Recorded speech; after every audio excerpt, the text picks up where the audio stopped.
Hey, happy Thursday, everyone. It's Christine Churchill with the Customer Service Institute, and it is Thursday, October 22nd. So today, in a nod to our month of Halloween, we are going to talk about customer rage, which is something that can be quite scary at times. So we're going to talk a little bit about the 2020 National Customer Rage Study, and I will jump into that momentarily. I'm going to go ahead and share my screen with you so that you can see what we're talking about. Okay, so here we are looking at the 2020 National Customer Rage Survey. Customer Rage Survey is something that was started by the White House administration in 1976. And since then, there have been 15 different iterations of this study trying to see how customer rage has changed over the years. So the last one was done in 2017. Let's take a look at some of the differences and determine how we're doing and what maybe you can do better. All right, so let's jump down here. Just so you guys know, you can download the same exact infographic that I am looking at. So you'll see up here, the Customer Rage 2020 infographic.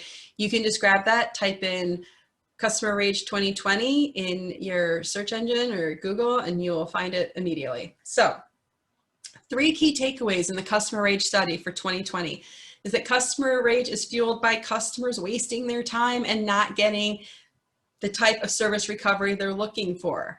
And some of you might be rolling your eyes and thinking, yeah, well, I bet you don't know what kind of service recovery they are looking for. It's sometimes outrageous, but we'll find that that's not really the case. They're not, the claims are not, or their expectations are not that over the top. All right. Mediocre corporate complaint handling processes. Now, not only can you lose a customer over this, having these poor processes, but it is showing here that an estimated $494 billion in revenue is at risk, and it's attributable directly to poor customer service or customer care. And social media is obviously one of the lead places where people go to talk about their complaints, and will also look for solutions where they are maybe asking a question directly to the company on social media, and how you guys respond makes a big difference, not just to that customer, but to everyone else who's watching. So this isn't good news, people. If you look here in 1976, the White House study shows that 32% of the people who responded to the survey said that they experienced a pretty massive customer service or customer experience failure, right? And as the years progress, you would think we would learn, right? But no, we do not. We've not learned how to reduce this. In fact, it has more than doubled since then. So 66% of the respondents in the 2020 survey indicated having or experiencing a problem. So I'm sorry if you guys are in any of these industries. These are some of our leaderboard people or industries, excuse me, computer related. So internet, email, software related, tech support, things like that. So whether or not this is pre-COVID, I don't know 100% when this study was completed, but this just makes sense to me because we're so reliant on our technology. Cable and satellite TV, sorry, I'm pretty sure you guys maybe are taking a back seat now to computer. I think that you might have been #1 for a while, and that's simply because unfortunately, I think a lot of us have had experiences with our cable and satellite providers that haven't been all that great, and even as their service continues to improve, there's sometimes that stigma attached to it. Automobile, cell phone, and airline. So those are those on the leaderboard for the industries with the most issues. Now here is what I was talking about earlier. The people who are lodging these complaints are not necessarily unreasonable with what their expectations are. The main thing, I mean, some of them want their money back, right? Like, and that is completely reasonable depending on how much it was and what the issue was, right? But anything that's in light blue here that you see, those are monetary expectations that they would want. This is what they're thinking they should get, and it's monetary in value. The darker blue ones do not cost money. So look at all of the service recovery opportunities that you have as an organization to appease a customer where you're not actually handing out, or I shouldn't say handing out, but providing money back. So I think it's important to think about those things and look at them, to be treated with dignity, an apology, an assurance that the problem would not be repeated, an explanation of why it occurred. Just be honest and transparent. It's what people want, and they want their time respected. I mean, we saw at the top that like one of the number one things that was irritating to them is that their time was wasted, because time is of value to people. All right, a thank you. These things are not hard to do, right? So that's the good news. Okay, but we find that more often than not, the customers who experience these rage do not feel like they are getting anything in return. So customers who felt they received nothing, so a big old goose egg.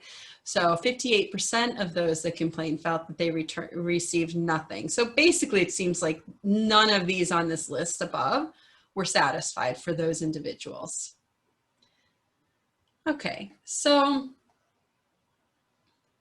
why are we still failing? So among 68% who complained about their most serious problem, 4% of dissatisfied complainants remained loyal to the brand. That is not good news.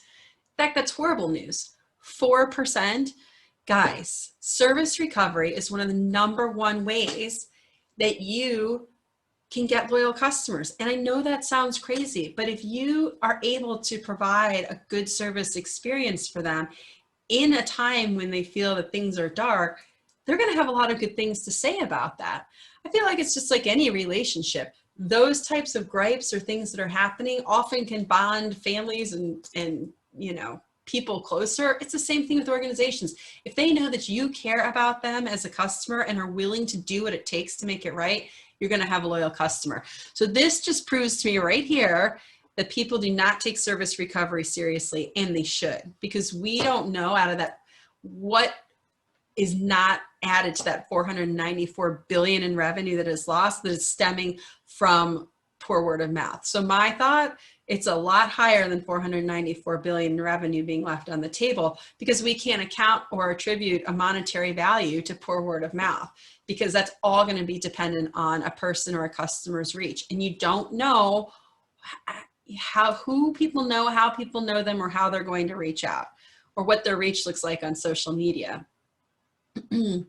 So of course, they share their bad experiences. 18% say they want to raise a public awareness of poor experiences. And that is so easy to do now. And we know this. Okay, and obviously bad experiences, they'll tell twice as many people as a good experience. Those of you who have received good experiences, get out there and share your good experiences with other people. Share that on social media. People want good news, and that just makes sense, because if they've done right by you, they're going to do right by others as well. All right, so why are satisfaction levels so low? Listen, guys, I read through these. None of these are new, okay? Asking your customer service reps to use phony scripted answers, not allowing them to have empowerment, making it hard for people to find your phone numbers, aggravating phone systems, or even like any type of self-service system that they may have that doesn't work. Make sure it works. Inviting social media engagement without proactive outreach. So like you have something slapped up there, but nobody's responding to you. So you have something saying, yeah, reach out to us, talk to us, tell us what you think, and then nothing. Some of these are good. All right, and then the way people are complaining, and remember, if they're complaining this way, or if they're reaching out this way, chances are good that this is also how they're happy and comfortable sharing their poor experiences. So let me dive in further. In 2017, 70% of the complainants picked up the telephone. Well, that was down to 42 as the first way of them handling this complaint. We jump over to 2020, or jump over to the digital side in 2020, 43% go there first, and only 12% in 2017. That's a massive jump, and it's only going to keep exponentially growing where people are trying to self-serve. So if you're going to make the offer on your website or any social media channel that they can be served that way, make sure you do it well through that channel. Because if they try and self-serve first and you've assured them that they can get their service that way, and then they have to pick up the phone, gets uglier from there. And the other issue is when they are picking up the phone, if it's a fairly complicated issue or something that they can't resolve on their own, you need an agent who can answer those questions. What they're terming super agents, who know well beyond what they can self-serve on the internet, right? That is what we require of our agents right now. So give your agents and anybody serving your customers those tools, whether it be through training, empowerment, understanding how to handle difficult situations, giving them a robust knowledge base. All of the above would be ideal, but this is how we're going to improve service recovery and thereby better service experience and more loyal customers. Okay, and of course, people will go to social media to complain. And, if this is something that hangs around out there and lingers, even if at some point it comes down, people will have seen it. So it will affect things. And we just don't know how far that reach can go. So there's a couple more slides in here. I'm not going to cover them, but if you're interested in this, again, just Google Customer Rage 2020 and you'll be able to find it. So loved reviewing this with you today, but this is my Thursday thought, right? Be proactive about service recovery. Think it through. It is more important than you think, not just to make your customer experience good, but for your bottom line. All right, have an awesome rest of your Thursday and upcoming weekend, and I'll see you next week.